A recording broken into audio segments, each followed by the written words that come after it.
Hello everyone, in this guide I'm gonna show you how to adjust the hints settings in Battlefield 6.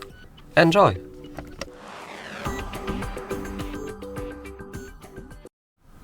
So to set up the hints in this game, you should at first open the settings by using this gear icon here. Now in Accessibility tab, scroll almost to the bottom of this... so it's bottom of the settings. Here you have the hints tabs. You can adjust here hints for vehicles control, for action, for pick, ping, vault or mount. You should make your own choices and what you like in this game.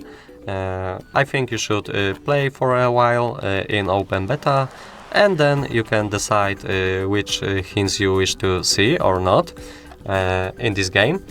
So that would be all for this tutorial. I hope you like it. Leave a like, comment and subscribe to our YouTube channel. Goodbye!